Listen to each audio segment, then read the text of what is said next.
Hey, to all those watching, even though it might be like one person beyond my fiance. But anyway, my name is Cornelius Washington. My friends call me Corn. And yes, that is a stage name. A little about me, it won't be much. I'm in my 20s. I live in Los Angeles on the west side. Roots in the Midwest, a lot of my family's there. I spent years working in the entertainment space, tech space, building technology. I've seen a lot of people I work with that are fake, cynical, greedy. Content is not equal. A lot of people like to say, content is equal. If it's great content, it'll rise. I've seen that's not always the case. Disclaimer: who knows if mine will be great. But I see a lot of smoke and mirrors to rise up, in the views, in the following, and people are buying their followers and, paying for their views, and I'm just kind of tired of it. So I want to do a social experiment. No marketing, no editing, no X amount of takes.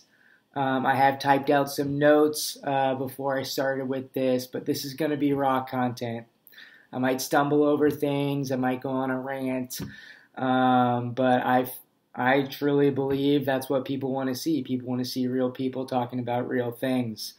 So hopefully it kind of works out. And if anything, it'll be a little cathartic for me from time to time. If this gets shared, it's because people share it. I'm not paying for anyone to share this. If you see it shared, again, it's hopefully because someone enjoyed it. And that's it. If I start talking about a product, it's because I'm grateful for the product, nothing else. Doesn't mean I won't get paid, but I'm only going to talk about things that I'm grateful for. So I've really seen a trend in media today with influencers, fucking word, right?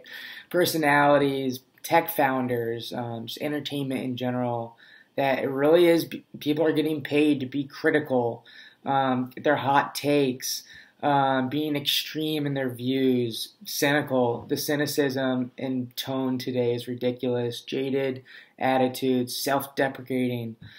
The way people always preface with destroying themselves before they destroy someone else. I don't think that's actually good. Sarcasm, satire, negativity. People, again, are insecure about talking about their own happiness and good things going on in their lives. And so I'll say it. I enjoy satire. I enjoy humor. I enjoy sarcasm. Outside of this video, if you talk to me, I can be sarcastic. I can be satirical. There's a place for it, but I think there's too much of it out there. So I want to bring some sincerity, some earnestness, quite honestly, to entertainment. I'm going to mainly talk about things that I'm grateful for, the positive things in my life and the positive things that I'm seeing in the world, things that are refreshingly inspiration to me. And another little disclaimer, if this series goes on, I might share an opinion from time to time, but I'm always going to finish with things that I'm grateful for and things, that I have gratitude towards. I said I'm in my 20s. That means I'm a millennial. I'll make some references to the generation. But I'm going to make references to all generations. People forget that there's a generation younger than millennials. I think if you're younger than 24, you're actually not a millennial. Then there's obviously a few older generations out there. I'm grateful for all of them. I want to give, a daily dose of gratitude, every day for all of them now. So that's going to be a part of it, talking about generations.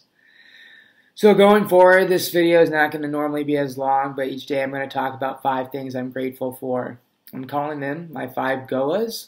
The GOA, G-O-A, standing gratitude over everything. Truly believe gratitude is the secret to living a fulfilling life, filled with happiness and fulfillment, as I said, raw content. If anyone out there wants to call in and give their 5 GOAs, I'd love to have you on. Email is best. Email will be, at the bottom of this video. So without further ado, my 5 GOAs. First and foremost, my fiance. I won't say her name, but she's the best thing in my life. Right now, we're reading Gary Chapman's 5 Love Languages. highly recommend it to anyone out there in a serious relationship. And as I'm reading it, I'm learning she really does know more about me than I know about myself. And she's really allowing me to learn more about who I am as a man and as a partner. We'll finish a chapter and I'll be like, I don't know what my love language is. And if you have no idea what that is, I just do a quick Google search. I'm not going to dive too deep into it. But basically, it's hard for me to realize like what my love language is. And she'll say it and she'll explain why. She'll be like, you like, words of affirmation, and all this stuff. And I'm like, no. And she'll be like, well, how about this and this? And I'm just like, wow, you do know me more than I know myself. And so the way she values and puts effort into our relationship and her own life is something that inspires me and something I really am grateful for. My second GOA is Stephen Kotler's book, The Rise of Superman, Decoding the Science of Ultimate Human Performance. Really focuses on growth mindset. The idea of, the fixed mindset a person thinks, basically our lives are determined. We're on this path and, appreciate it or die. And I do believe that we're all on a path, but I have a growth mindset. And I think we all can have one that we can improve, we can change. If we have the right mindset, can make improvements in all aspects of where you're really trying to improve. And really focus on like intrinsic motivation. A lot of us are extrinsically motivated, a reward system. I want this to get X. And if you're intrinsically motivated, you really are embracing the challenge, the risk, the struggle of the process of whatever you're trying to do. And it's about like reaching your potential, finding out your limits, surpassing those limits. That's intrinsic motivation. If any commenters want to say it's not really the point. It is what it is to you. And the book does focus a lot on action sports athletes, big wave surfers, skydivers, skateboarders, and focuses on people that are in the flow state. But it really can apply to someone in business or a mother, or someone just trying to learn a basic skill. And the real secret I've learned from the book, and there's a lot of things you can get from it, but to get into this like flow state of like, again, flow state is like when you can really hit peak performance, is really removing like thoughts of self, positive or negative. Like anytime you're thinking about yourself, there's an analysis by paralysis. So you remove yourself. You really kind of embrace the struggle that you're going through, and then just like a relaxed state, focus on one thing. That one thing is kind of irrelevant, but if you're just focused on that one thing that's not yourself, time slows down, performance excels. There's a lot of science in the book about why that works, where certain neurotransmitters, parts of your brain, are shooting at different times because of that, and it's amazing. So I'm really grateful that I kind of stumbled across that book. Shout out to someone that actually gave me a reframe session and recommended that book. You know who you are. For some reason, you're actually listening. My third GOA is Sacha Baron Cohen's new TV show on Showtime, Who is America? A little provocative. I don't really care, but I was in tears laughing. And what I love about this show is it's making a statement about the entire spectrum of not just political views, those are important, but just like views of humans. And, anywhere from his character of the NPR-loving white guilt character to the gun-hungry Obama hater, he's representing every single person, and he'll even get into the moderates. And, it's using humor and satire. Again, not what I'm focusing on. Doesn't mean I don't like it. But it's using humor and satire to create a real dialogue, and I think it's going to be really powerful down the line as the show shows. It was only the first episode last night, so I'm really excited where it's going. I'm really grateful that he was able to make this show. My fourth GOA is my health. Our health is something I think we all take for granted a lot.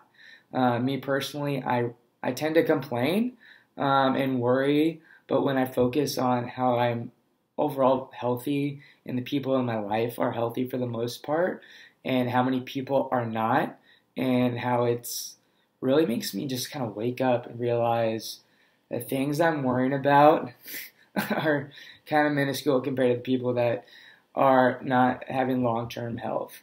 And again, doesn't mean I shouldn't worry. Doesn't mean I shouldn't complain. I hate people. I shouldn't even say this is raw content. I'm not supposed to talk about hate, but I hate people that say you're not allowed to complain and worry because you are healthy and because of you're not a starving person. Blah blah blah. But when you think about that, it just decreases the extreme nature of your worry. It's okay to worry, but when you kind of have that perspective, it just, let's say you're at a 10 with your worry and complaining, you kind of have a little perspective, you wake up, you realize you're probably at a 4. And so when I think about my health and the people around me and their health, it really brings the intensity of my negative, feelings lower. And just the fact that I can go out and run 10 plus miles in a day with the beach, the sunshine, and the sand, and not feel pain. I used to be at a point in my life where I couldn't do that. I actually used to be 80 pounds heavier than I am now. If I ran half a mile, I thought I had to go to the hospital. And to get to where I am today, the amount of gratitude is something I really can't explain. So my 5th GOA is cooking. I think when you start cooking a lot, you see that there is some magic in it. I said I'm in the tech industry, and when you're building software, there's some magic to it, but it doesn't compare to the magic of cooking. I eat very clean. I see a lot of value in eating whole, real food in its most natural state. When you eat real foods, it's kind of like drinking Michael's Secret Stuff in Space Jam. That may have aged me a little bit, but if you haven't seen the movie Space Jam, again, quick Google search Michael's Secret Stuff.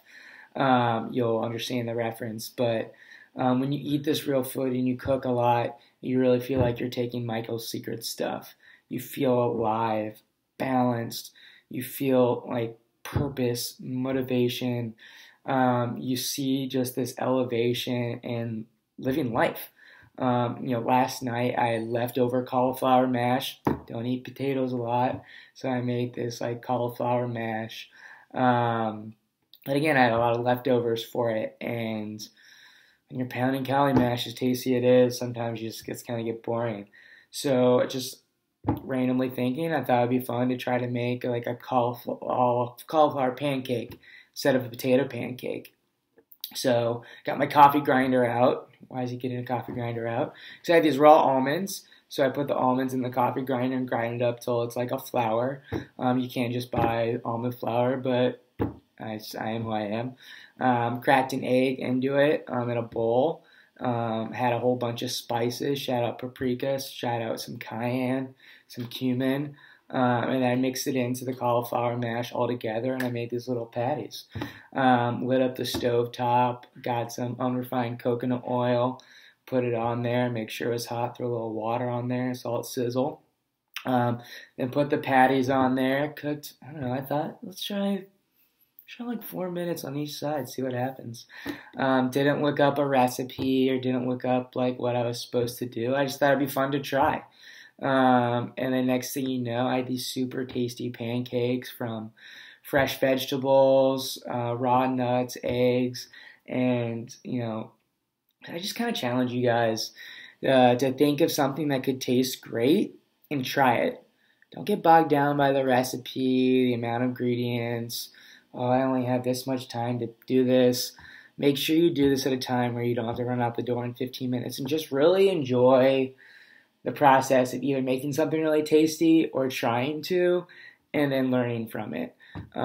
Going from a recipe is awesome, and when you're making Thanksgiving meal or something, maybe it's good to follow the recipe, but sometimes it's fun just to get a bunch of ingredients and have an idea of something to make and see if it works. If it doesn't, who fucking cares?